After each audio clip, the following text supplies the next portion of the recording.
আজকে দেগঙ্গায় যে দুর্নীতি হয়েছে, আকাশচুম্বী দুর্নীতি, একটা গ্রাম পঞ্চায়েতের প্রশাসনিক যে তাদের আছে ব্যবস্থা আছে, তাদের একটা বোর্ড আছে, সেই যে কাজের যে বরাত, একটা কাজ করতে গেলে যে টেন্ডার, সেই টেন্ডারিং করা হয়, তাদের বাদ দিয়ে একটা অফিসে বসে টেন্ডার করা হয়, যেটা যে প্রার্থী হয়েছে তার অফিসে বসে টেন্ডার করা হয়। Number one.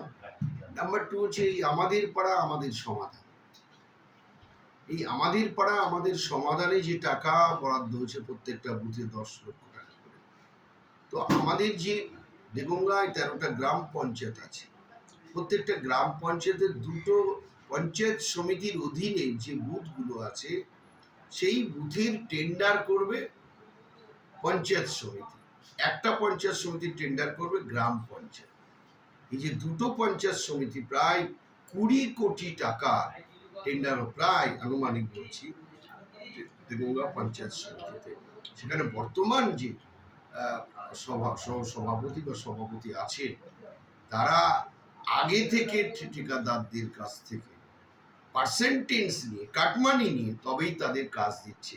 এই যে একটা দুর্নীতি, এই যে ড্রেসগুলো, ছাত্রছাত্রীদের যে ড্রেসগুলো, এই যে সেলফ হেল্প গ্রুপরা করে, সিএসপিরা করে।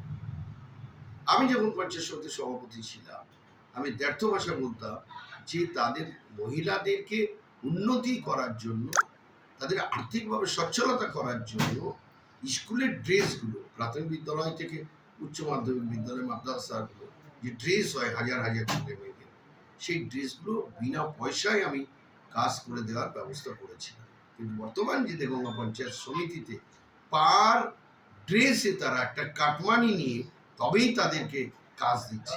এই যে দুর্নীতি, একটা দুর্নীতির যে আঁকড়া হচ্ছে, এখানে যে অটো টোটো চলছে, কিভাবে দুর্নীতি হচ্ছে আপনাকে আমি মুখে ভাষায় প্রকাশ করতে পারবো। সে তো আমি নির্বাচনী প্রচারে সেগুলো বলবো।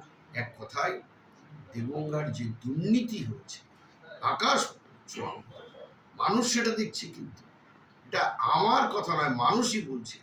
কাজের যে গুণগত মান, কোয়ালিটি অ্যান্ড কোয়ান্টিটি, মেটেরিয়ালস, সেই কাজগুলো হচ্ছে একেবারে অত্যন্ত খারাপ, অত্যন্ত খারাপ। তার কারণ কি? আমি আগেই তো কাটমানি নিয়ে নিচ্ছি, এই যে পঞ্চায়েত সমিতি আগেই তো পার্সেন্টেজ নিয়ে নিচ্ছে, তাহলে ঠিকাদাররা কিভাবে সেই কাজ করবে? সেই জন্য এই যে দুর্নীতি হচ্ছে, একটা মানে কাটমানির সহ তোলাবাজির যে একটা ইয়ে হয়েছে, এই দিগঙ্গায় যে প্রবণতা তৈরি হচ্ছে, সেই দুর্নীতির বিরুদ্ধে আমাদের প্রতিবাদ নাম্বার ওয়ান।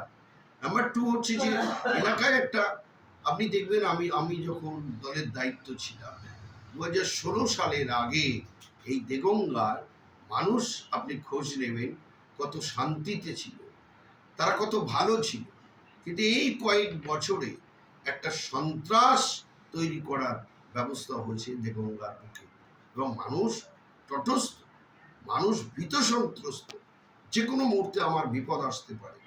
এই যে অন্যায়, তার প্রতিবাদ করার জন্য কিন্তু আজকে দেগঙ্গার মানুষ মুখিয়ে আছে। এক দুর্নীতি, এক অত্যাচার, এক অন্যায় কাজ, যার জন্যে আজকে দেগঙ্গার মানুষ একটা ঠিক করেছে যে একটা দুর্নীতি মুক্ত দেগঙ্গা, একটা অন্যায় মুক্ত দেগঙ্গা, একটা সন্ত্রাস মুক্ত দেগঙ্গা, এবং যাতে শান্তিতে দেগঙ্গা থাকে, সেই 16 সালের আগের মতো যাতে দেগঙ্গায় শান্তি বিরাজমান হয়, মানুষ রাত্রে ডাল ভাত খেয়ে ভালো করে ঘুমাতে পারে, কোনো বোমের আওয়াজে বাচ্চাদের কান্নাকাটি হবে না, অসুস্থ মানুষ তারা আতঙ্কে ভুগবে না, তারা বিভিন্নভাবে যে সন্ত্রাস হয়ে আছে, সন্ত্রস্ত আছে, সেই কবল থেকে উদ্ধার করার জন্যেই আজকে দেগঙ্গার মানুষ পরিবর্তন চাইছে।